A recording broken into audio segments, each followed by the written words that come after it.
This week we're doing Through the Wire by Kanye West. It was his breakout solo hit and remains to be one of his most famous beats. The sample in this track comes from the song Through the Fire by Shaka Khan. Here's a little snippet of how it sounded originally.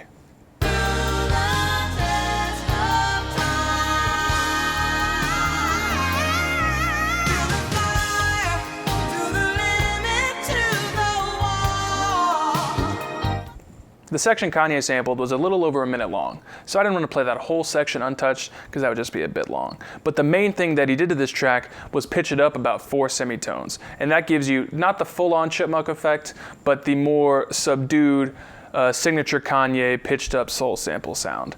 And a lot of this song is sequenced just as it is in the original track. It's pretty much untouched except for that pitch change, including the pre-chorus and chorus sections, so I'll go ahead and play those for you.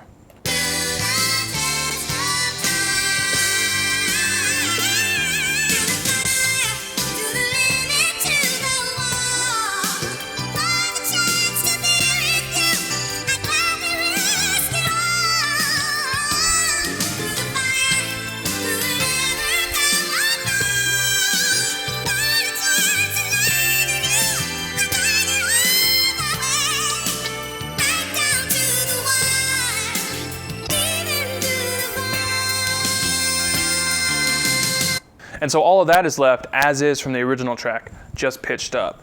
And the reason all these sections have such good transitions is because a lot of the song is left as is. So those are natural transitions present in the original track that get carried over to the new sequence. So that chorus leads right into what's sampled for the verse section like this. And the verse starts now. And this first verse section is the first occurrence of resequencing the sample in any way. So he found this little instrumental section where there's no vocals and found a way to loop that indefinitely so you could get a whole 4 bars out of it instead of just the 1.5 bars it is in the original track.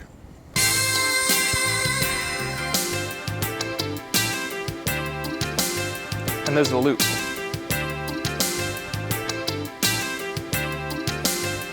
And the second half of the verse section uses a similar technique to loop the same vocal line over and over, like this.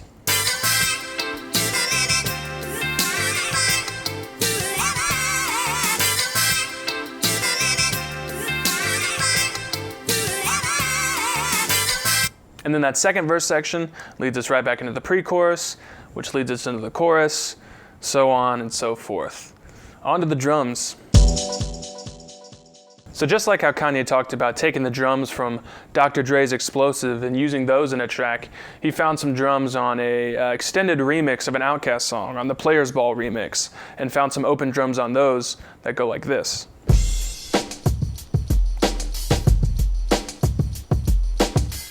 So he sampled that whole pattern of drums, but instead of leaving the sequence the same like he did when he took the drums from Explosive, he chopped up those drums into the individual hits that he wanted.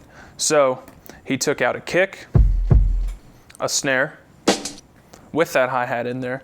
I don't know if he just couldn't get rid of it, but it's definitely like that in the track, and then the hi-hat on its own as well. So on top of those 3, there's also a clap, which I had to layer a bunch of claps to get the same kind of clap he did. So it's 3 different claps, and then all of them together. And then some bongos, which are all over early Kanye tracks.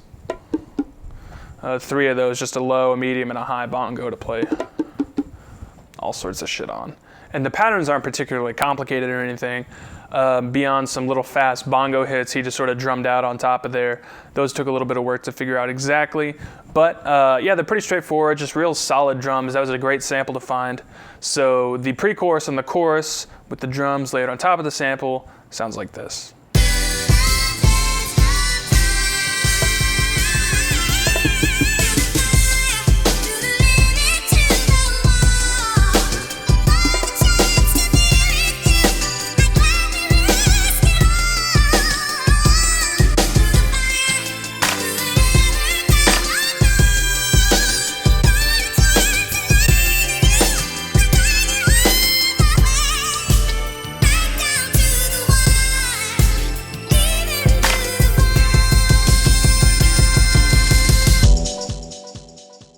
The last part of this track is the bass line. And like a lot of early Kanye tracks, there's pretty much just three elements going on.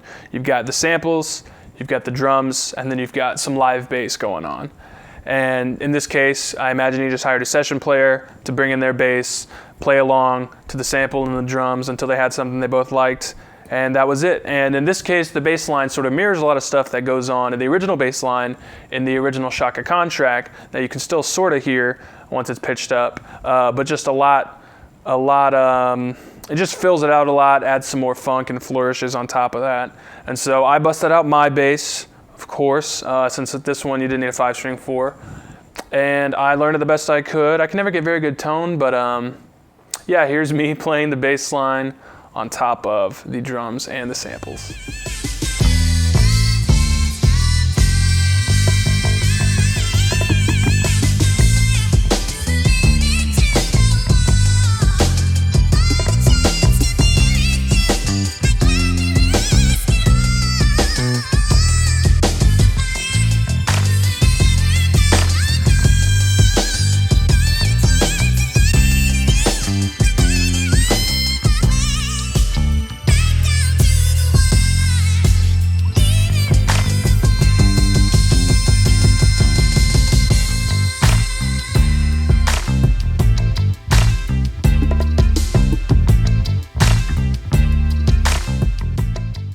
So that'll wrap it up for this track, and I'll play the finished sequence version in just a minute here. But before I do, I want to remind you, as always, to head over to beatbreakdown.net, where I've got project files for this track, any tracks I've done in the past, and anything coming up in the future, all available for download in both Machine and FL Studio file formats. So if you're a producer or someone who just likes to dabble in music production, highly recommend checking those out. A lot of good stuff to learn from those.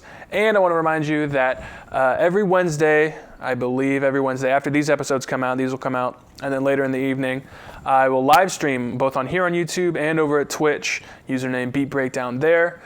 So I'll try and stick to that schedule. March was sort of crazy with South by and lots of stuff going on, but I figured out the schedule. Wednesdays, new episodes, live streams for sure. And I'll be streaming throughout the week on occasion, so just be on the lookout for those. And yeah, I think that'll pretty much cover everything. So I will see you on the next episode of Beat Breakdown.